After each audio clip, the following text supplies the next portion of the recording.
Hello everyone and welcome, it's Onyx here. If you're someone who's always looking for a new anime, cartoon, live-action show, or just a series that's worth getting into, then you're in the right place. In this series, I'll be talking about different shows that I watched and recommending the ones that I think are worth your time. And whether it's a beloved classic, an underrated gem, or something that completely surprised me, I'll be sharing my honest opinions about it. Each recommendation will be split into two parts, coming in two different videos. Part 1 will be completely spoiler-free. I'll give you some general information about the series, what it's about, what kind of show it is, and what can you expect from it, and most importantly, why I think you might want to give it a chance. So if you haven't watched the series yet, you can safely watch this part without worrying about anything spoiled. Part 2, however, is where we all be going all in.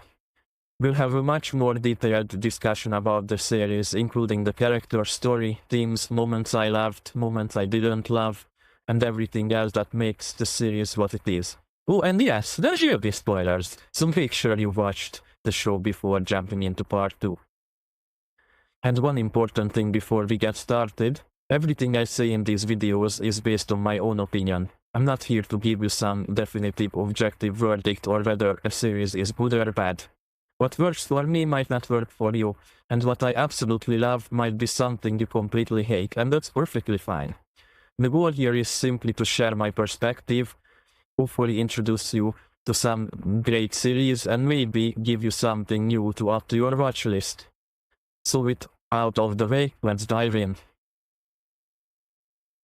Okay, so in my first series recommendation video, I'll be talking about actually a person, well, not a personal favorite, but it's one of my personal favorites, and it's The Owl House. If you've never heard it before, The Owl House is a hand-drawn animated series created by Dana Terrace. And honestly, one of the first things that stood out to me about this show is just how good it looks. The animation has this really unique style, and throughout the series there are some absolutely beautiful shots, character designs, and animation sequences. I mean, just look at these for example.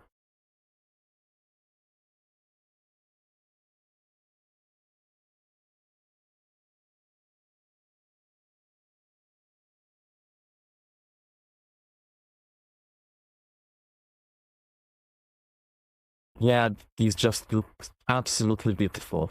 But of course, great animation isn't enough to make a great series, so let's talk about what The Owl House is actually about.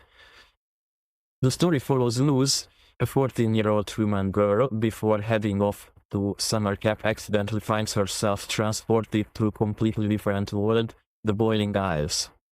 And as you can probably imagine, this isn't your typical vacation destination. The Boiling Isles is a strange and magical world filled with witches, demons, monsters, and all kinds of, like, fantasy creatures. Luz, who has always dreamed of becoming a witch, ends up meeting with Ida, a rebellious witch who lives outside the established system, and the tiny demon, who is actually my favorite character in the show, King. And there's the Owl House itself, which is actually a demon named Hooty. Yeah, you're going to have... So yeah, you really have to get used to weird things here in this show. Together, Luz, Ida, and King form the core of the story actually, and from there we get to explore this strange world alongside Luz as she learns more about magic, the Boiling Isles, and the people there. Now, I'll be honest, the beginning and the ending of the show are my probably biggest issues there. The first few episodes can feel a little slow. They almost feel like a separate little adventure, where we're exploring the world, getting introduced to some characters without really knowing where the bigger story is going. And that's not necessarily a bad thing. In fact, I think these episodes do a pretty good job of introducing us to the world and helping us understand the main characters, but personally I think it takes a little too long before the larger story really starts to come together.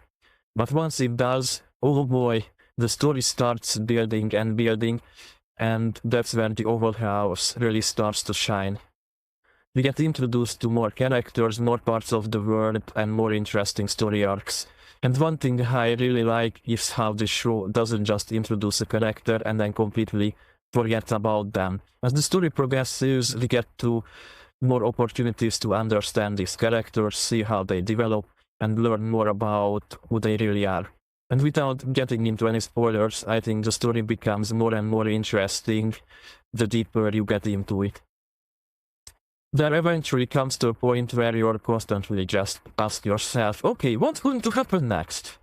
And that's when this show really becomes difficult to put down. For example, I personally ended up binging through the entire second season in about 3 days. So yeah, I'd say the show eventually succeeded in getting me hooked. And I just stared at the screen for hours. Now, there are definitely things I would criticize about the Oval House, and I'm going to talk about those in much more detail in part 2, and there's the last couple of episodes. The last couple of episodes are more like movies, they are longer, and the closing season feels like it was put together into a couple of movies, basically. And I know it was because of the producers of the show, however, they were really rushed, and I had to watch them 2 or 3 times to really understand what happened, but we'll dive into this in part 2. But for this spoiler-free video, I think the most important thing to say is, if you're looking for a fun, beautiful, animated fantasy series with an interesting world, memorable characters, some humor, and a story that becomes much more engaging as it progresses, I definitely think the Oval House is worth giving a chance. Just keep in mind that the beginning is a little slower, like I said, than what the series eventually becomes. And if you can get through the first few episodes, there's a good chance you'll find yourself wanting to know what happens next. So that's my spoiler-free recommendation for the Oval House. If you haven't watched it yet, hopefully I've managed to give you a shot. And after you watched it, stay tuned for the second part, where we are going to analyze the actual story, the characters, the arcs, in more details, with full spoilers. And I'll see you there. And thank you for watching. If you like this video, please give it a like. Write your honest opinions. Please, under this video, keep it spoiler free. I will have to delete your comment if you give spoilers. This is exactly for spoiler free recommendations. And if you think I'm worth your time, please consider subscribing. Check out my Twitch channel for live streams. And I hope to see you next. Bye.